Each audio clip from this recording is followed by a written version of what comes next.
Hola, ¿qué tal? Me da muchísimo gusto estar aquí contigo y poderte platicar un poco sobre cómo rockear en la era digital. Primero pongo esta foto porque básicamente es lo que estamos viviendo hoy en día en el mundo, o sea, este tsunami digital, esta gran ola que está transformando prácticamente todo, la forma como se manejan los negocios, cómo interactuamos entre nosotros, nuestros hábitos y muchísimas cosas de nuestra vida cotidiana. Entonces, ahora me gustaría empezar con una cosa.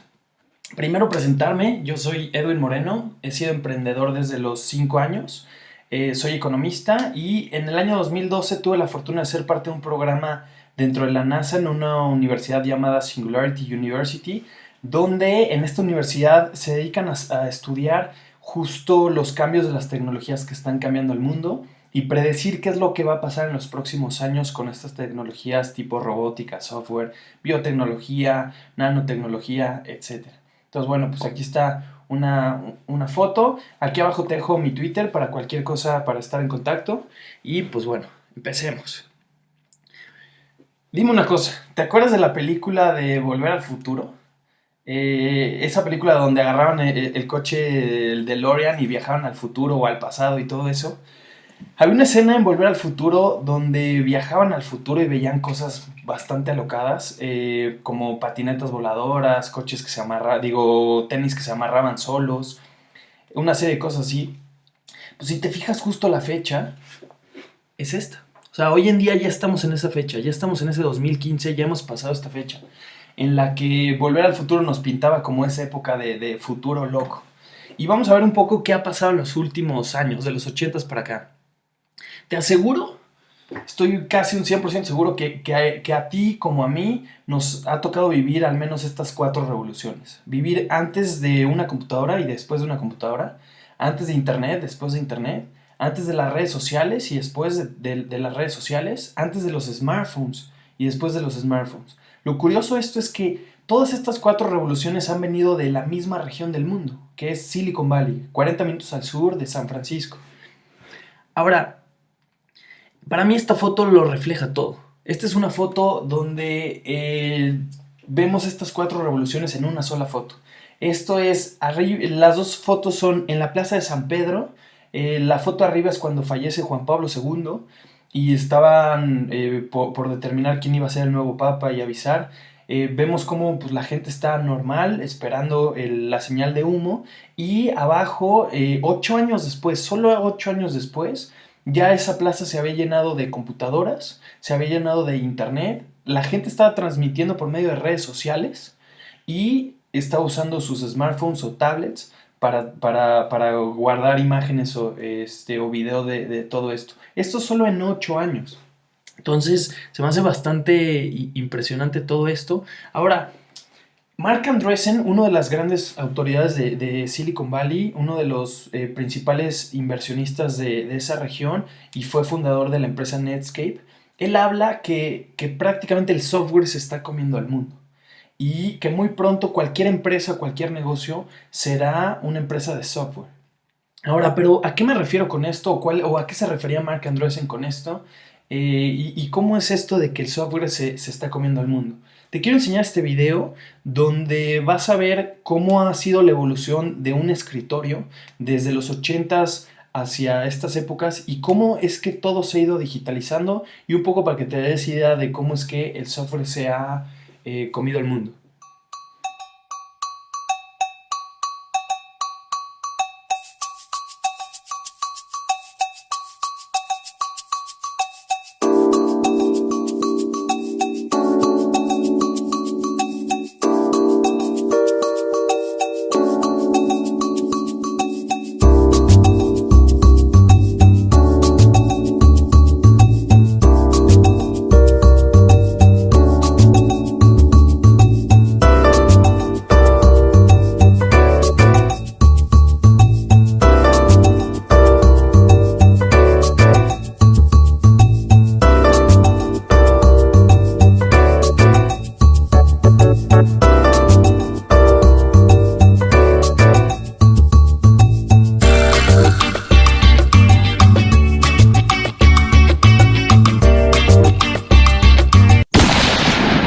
Me gustaría platicarte, seguramente tienes la duda de, bueno, ¿y esto por qué? O qué está pasando. Como a mí me pasaba mucho que tenía esta sensación de decir, bueno, ¿qué está detrás de todo esto? O sea, porque tener cada día computadoras más veloces, más pequeñas como los celulares, tener todas estas empresas revolucionarias que están saliendo como Twitter, Facebook, YouTube, Uber, tener cada día más tecnología, pues eso parecía como el síntoma de algo mucho más grande.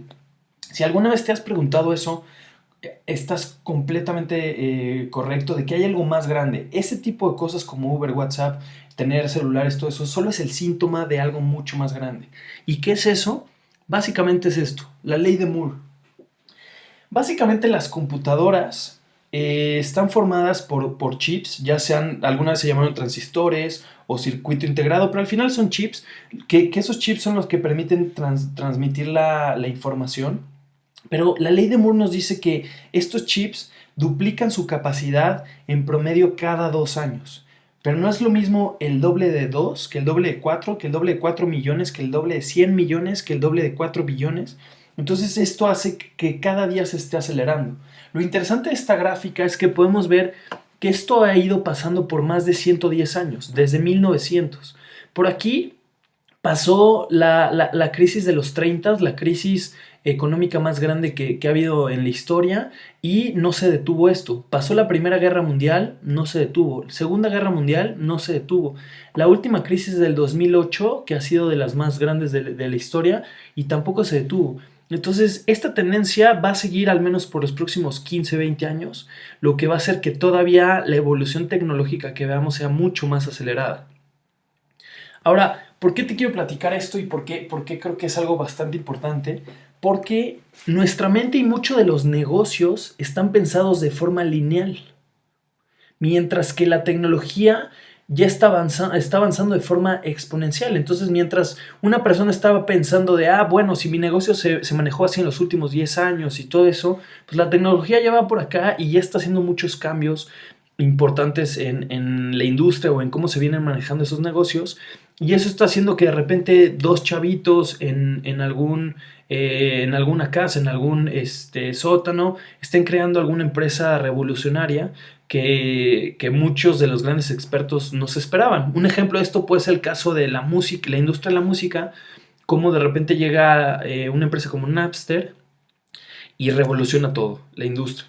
El caso ahorita con los taxis, con el caso de Uber, y también revolucionó todo, y los taxistas pues nunca vieron de dónde podía venir todo eso. Entonces aquí la idea es ayudarte a pensar y a actuar como las grandes empresas de Silicon Valley, que actúan de manera exponencial, que piensan y actúan de manera exponencial, de forma que son mucho más competitivos y que pueden ser mucho más escalables, y a la vez pues es una forma de poder rockear en la hora digital.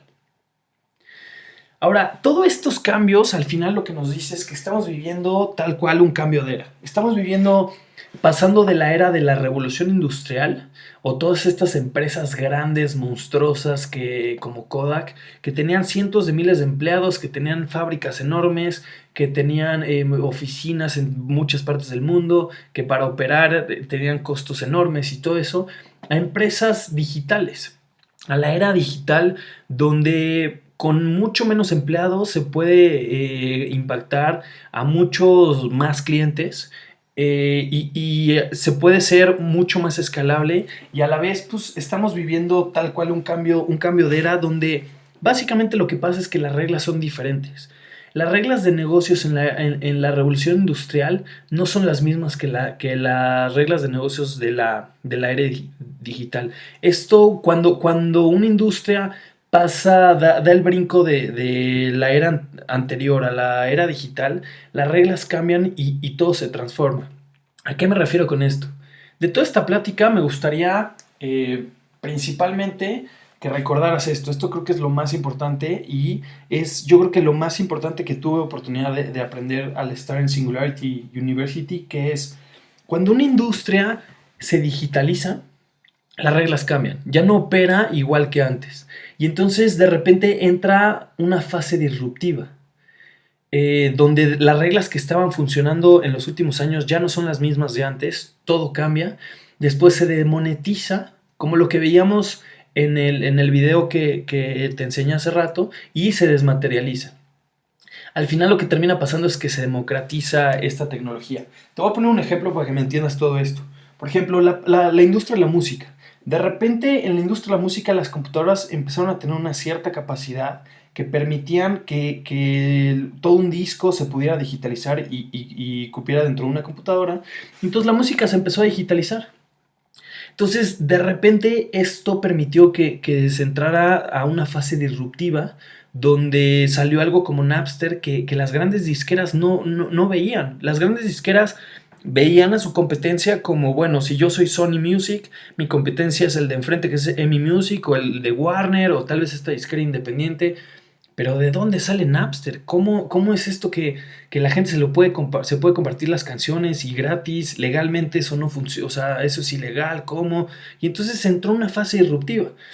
Después se demonetiza, se pueden pasar las canciones de manera gratuita, se materializa porque ya todo era digital, ya no necesitabas comprar un disco, un cassette o un acetato y se democratiza. Hoy en día tú tienes acceso a más música que el presidente de compañías como Sony Music Mundial tenía acceso en los noventas. Hoy en día simplemente en YouTube puedes encontrar tanta música que no la acabas de escuchar en toda tu vida y todo gratis.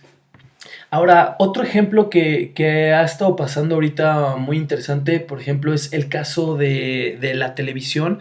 Está por entrar una etapa disruptiva donde se ha ido digitalizando los contenidos. De repente en la etapa disruptiva sale un fenómeno como YouTube, donde las grandes televisoras no saben cómo competir con ellas y asociarse, si quererle competir. Es completamente diferente el modelo. No es lo mismo Televisa, TV Azteca, NBC, todo este tipo de televisoras a YouTube. Que YouTube, el contenido es gratis, cualquier persona puede subir, ya no necesitas a los productores, que eran un filtro antes muy fuerte. Ahorita cualquiera puede subir su contenido, si a los fans les gusta va a seguir pues creando su contenido y si no les gusta de todos modos no, el costo es cero de que siga publicando, se demonetiza, se desmaterializa porque ya no necesitas tener grandes estudios, muchas de estas producciones vemos que son bastante amateurs desde casa y al final se democratiza. Cualquiera puede subir su contenido sin necesidad de una aprobación de algún productor, de castings o así, y cualquiera puede ver ese contenido. Entonces, esto es súper importante entenderlo porque eventualmente esto es una de las cosas que le ha ido pasando industria por industria o va a ir pasando industria por industria. Uno de los ejemplos que vamos a ver muy pronto es el tema de la industria de la educación. La industria de la educación justo está pasando por esta etapa y pues van a venir muchos cambios. Al final va a ser muy bueno porque va a democratizar la educación, pero para las empresas o las escuelas pues es un tanto difícil porque ¿cómo compites contra una escuela como Harvard que sube sus cursos gratis y al final dan hasta un certificado y gratis, ¿no? Entonces, pues ahí creo que es bastante interesante analizar todo esto. Ahora, si crees que la época de la era digital ya han habido muchos cambios en los últimos años, en los últimos, no sé, 30 años, realmente apenas estamos viendo el inicio de lo que va a pasar. Digamos, hoy en día, en el año 2015, hay alrededor de 15 billones de aparatos conectados a Internet.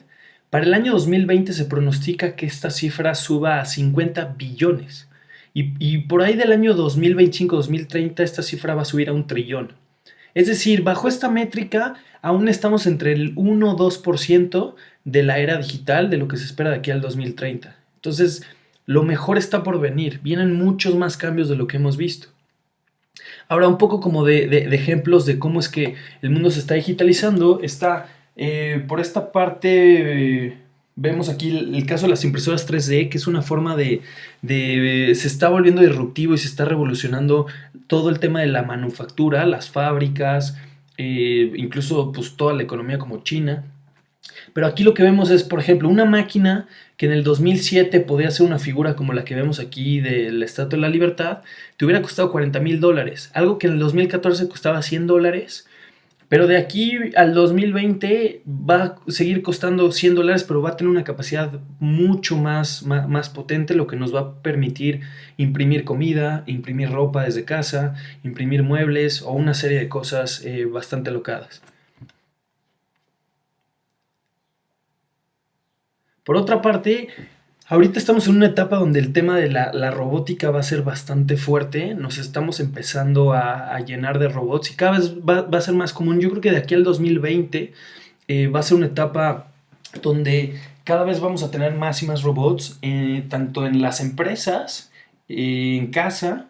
Por ejemplo, este robot que es uno de los más populares que se llama Baxter, en el año 2008 costaba $500,000, algo que en el 2013 te costaba $22,000. Lo interesante de esto es que los brazos solo tienen un costo de alrededor de $10,000. Y ya existe tecnología que logra hacer esos brazos en alrededor de $300.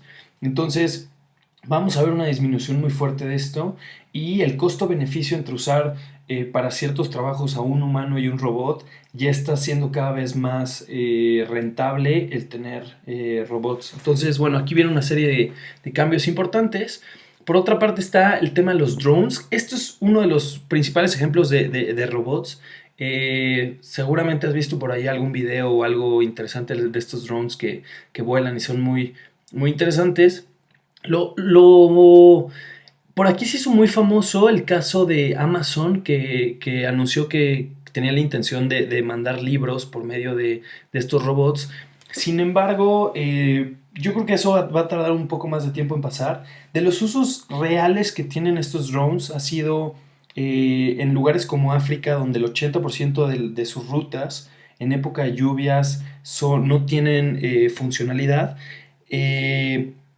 Estos drones permiten llevar a las comunidades lejanas medicina y alimento para tener como este tipo de cosas esenciales para estas comunidades. Y lo interesante de los drones es que aproximadamente cada 9 meses están duplicando su capacidad. Si antes podían llevar una carga de 2 kilos, después 4 kilos, después 8, después 16 y así. Entonces, esto va a ser el próximo camión de coca, digamos, que va a llevar que va a llevar todos los productos a las comunidades.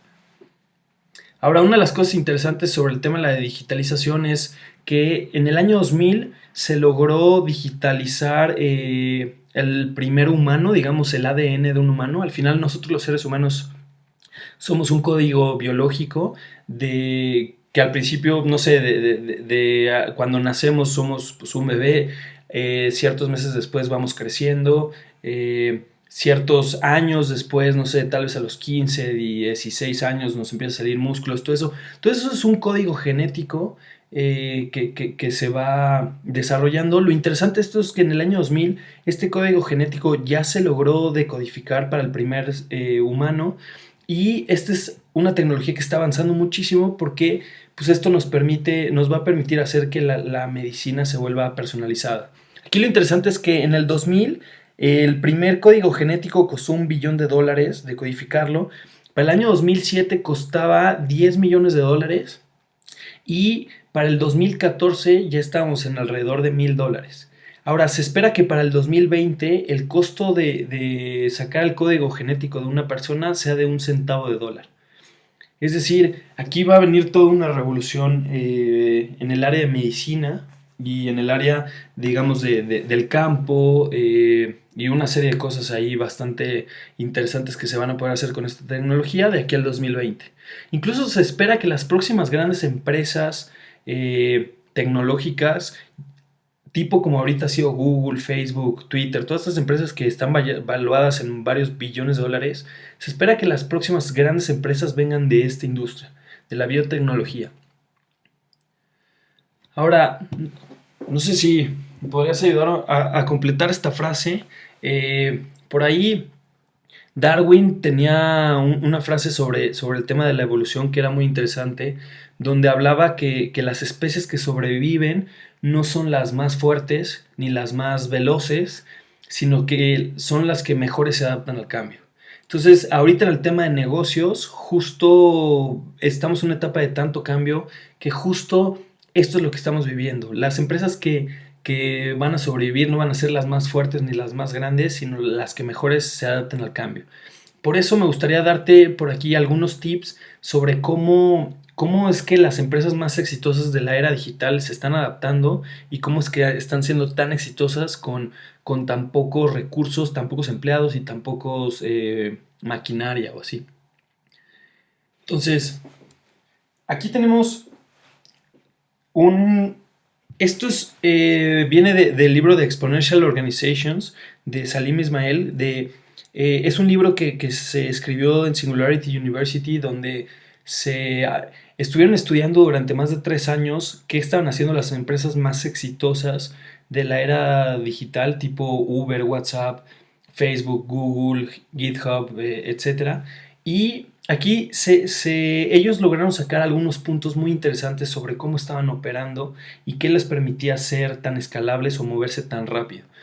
Lo primero es el MTP, que es Massive Transformative Purpose, es decir, el propósito grande con lo que quieres contribuir. Aquí la idea de todo esto es tener muy claro eh, ¿qué es eso del mundo que quieres cambiar? ¿O qué es eso que no te tiene cómodo y que estás, o sea, como que vas a hacer todo por quererlo cambiar? Y tienes una visión de cómo sería el mundo diferente si eso cambiara. Por ejemplo, el caso de Google, ellos veían que la gran oportunidad de ordenar la información del mundo. Entonces su lema es eso, es ordenar la información del mundo. Ellos empezaron con el tema o han hecho el tema de ordenar la información del mundo en Internet, pero cada vez se han ido sofisticando más.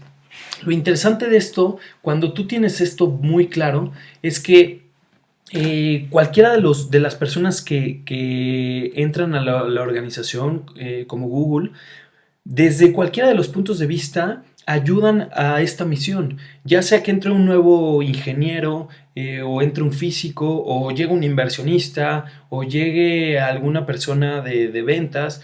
Todos están alineados a esa meta, que al final forma como parte de la cultura y la ideología de la empresa. Entonces, lo primero es tener eso súper, súper claro, porque a partir de ahí es como vas a poder saber qué es lo que necesitas, tanto con qué otras organizaciones aliarte, con qué otras empresas aliarte, con qué inversionistas, qué tipo de clientes, etcétera. Luego, del lado derecho lo que vemos es la parte como de crecimiento, es como la parte derecha del cerebro, que es como esta parte que es como creativa de crecimiento. Esto se ve como la parte de afuera de la empresa. Entonces, hoy en día la innovación de las empresas exponenciales o de la era digital no viene de dentro de la empresa, sino viene de fuera. Viene de sus comunidades o viene de fuera. Cuando viene de dentro de la empresa, como el caso que le ha pasado a Kodak, a General Motors o así, hace que la empresa se estanque, que no den acceso a información, o a ideas tan revolucionarias. Entonces, aquí el primer punto es el caso de Staff on Demand. Esto nos dice el usar empleados solo cuando necesites. Por ejemplo, el caso de Uber es un ejemplo perfecto de esto, como ellos tienen cientos de miles de choferes a nivel mundial, pero realmente no están en nómina, no es parte de un sindicato, no es este tipo de cosas, sino ellos simplemente tienen un tabulador donde los choferes saben la tarifa que pueden ganar, y es el incentivo a que si ellos pasan todos los exámenes y son aceptados para entrar a Uber, ellos pueden ganar dinero y toda esta parte, y cuidan su puntuación, pero no son parte de la nómina de Uber. Un ejemplo aquí muy interesante es usar plataformas como Elance. Se escribe Elance por si quieres buscarlo en Google, o otra que se llama Odesk, donde prácticamente puedes concursar todo lo que quieras hacer, y te llegan gente de todas partes del mundo, y lo interesante es que aquí solo pagas por el resultado. Entonces, con estas plataformas, si tú necesitas un desarrollador, si tú quieres desarrollar, no sé, una aplicación móvil, si tú quieres desarrollar algo de diseño y no eres bueno diseñando, o quieres traducir algo, o quieres un texto, etcétera, prácticamente cualquiera de los trabajos, es muy probable que en estas plataformas puedas encontrarlo.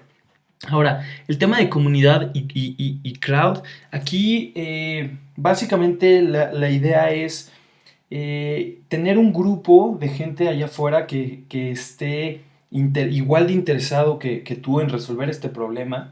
Y hay mucha gente allá afuera que ya sea por hobby o ya sea porque nadie más le ha dado la oportunidad o porque tiene información valiosa, que le gustaría ser parte de esta contribución. Entonces, por ejemplo, aquí un caso muy interesante es el caso de la empresa TED. No sé si has visto las pláticas de TED Talks, donde TED es un grupo que se ha dedicado a hacer pláticas de gente muy valiosa. Su lema es Ideas Worth Spreading, o ideas que vale la pena compartir. Y ellos hacen uno o dos eventos al año muy grandes con gente de un perfil muy alto, pero ellos han logrado en solo 2 años más de 16,000 pláticas, pero esto lo hicieron por medio de su esquema de TEDx, donde ellos solo ponían las reglas de decir, bueno, si tú quieres organizar un evento TED en en tu ciudad o en tu universidad, solo sigue estas reglas y tú lo puedes hacer. Entonces, muchísima gente ha aprovechado esto y se han hecho más de 16,000 pláticas, han logrado una audiencia de más de 2 billones en YouTube y todo ha sido gratis. TED no les ha pagado nada a estas personas, la gente lo hace porque cree en el lema, porque la gente puede cobrar por los boletos y es uno de los incentivos y porque les da estatus. Entonces aquí es una parte muy importante y muy interesante el dejar que la gente de fuera te apoye y ir creando una comunidad, irla alimentando. Otro punto muy importante es el tema de algoritmos. Este ejemplo es, por ejemplo, aquí el caso de Amazon. Es muy interesante ver cómo si tú entras a Amazon o entro yo o alguien más entra a Amazon, para cada uno de nosotros la página que vamos a ver va a ser completamente diferente. Porque Amazon se personaliza para cada uno de nosotros, saca cierta información y esto lo hacen por medio de algoritmos. Google es un buscador que básicamente opera por medio de algoritmos. El caso de Uber, ellos usan Google Maps, pero usan algoritmos para determinar cuáles serían como los coches más cercanos a la zona en la que estás y cuál sería como la mejor idea o incluso la tarifa. Entonces, el poder usar algoritmos es algo que te permite hacer algo mucho más escalable. El tercer punto es leverage assets. Este punto es muy interesante. Yo creo que el mejor ejemplo para ver de esto es eh, el caso de las empresas que antes tenían servidores, que si ellos querían correr un programa que les controlara todo, un ERP o un CRM o alguno de estos programas, ellos tenían que comprar servidores, tenerlos, mantenerlos, actualizarlos, cuidar la seguridad y todo eso. Y hoy en día con la nube puedes usar cosas como Amazon o algunas empresas, no sé, tipo Rackspace o GoDaddy o alguna de estas empresas que ellos ya te rentan espacio y tú solo pagas por uso. Entonces la ventaja de esto es que no eres dueño de los activos, es que tú los rentas y solo pagues por uso. Aquí vamos a ver algo en los próximos años muy interesante, es que los coches es muy probable que dejemos de comprarlos y solo empecemos a pagar más por uso. Porque los coches más del 90% de su tiempo están estacionados y tienen mucho tiempo muerto. Entonces, ¿qué pasaría si solo pagáramos por uso y nos ahorráramos pues todo el costo que implica tener el coche de tiempo completo cuando realmente lo usamos poco? Entonces, aquí sería muy importante que lo más que puedas dentro de tu negocio y de tu empresa uses este principio donde en vez de comprar un activo que es caro, el tener el mantenimiento, el actualizarlo, la parte de la seguridad, solo pagues por uso. Y un ejemplo de esto es la nube. Ahora, un último punto de esta parte derecha de Scale es engagement. Esto básicamente nos habla a hacer de una forma atractiva el que la gente quiera contribuir a tu misión o quiera ayudarte a tu Massive Transformative Purpose. Aquí algo muy importante que ayuda mucho para engagement es el tema de hacer concursos, por ejemplo, o dar como un incentivo de un reconocimiento, hacer como tal vez como un premio. Lo vemos, por ejemplo, en algunas empresas que tienen como un ranking de estrellas. Por ejemplo, no sé si has escuchado de Mercado Libre o el caso mismo de Uber, que la gente misma vota por qué tal fue el servicio, y esas estrellas hace que te quieras comprometer a echarle más ganas para tener más estrellas, porque eso implica más clientes. Entonces, esta es una parte bastante importante. Esto es todo lo del lado derecho. Y del lado izquierdo, que es cómo opera la empresa internamente, vemos estos puntos que llaman como ideas, que es, primero es interfaces. Básicamente esto es, hay plataformas como Wufoo, que se escribe W-U-F y W.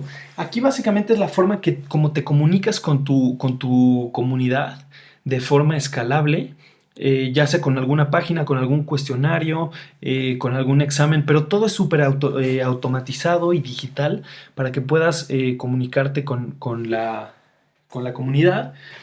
El siguiente punto es dashboards, que es tener ciertas métricas clave para medir el progreso. Aquí lo que se recomienda es tener máximo 5 métricas clave donde se pueda ir midiendo ciertos puntos como cuál es tu crecimiento, cuál es tu conversión, cuál es tu retención, etcétera. Las 5 métricas más importantes. Esto es importante, que estas métricas sean transparentes para toda tu organización o para toda la gente que te pueda aportar valor, y no solo guardártelas para ti.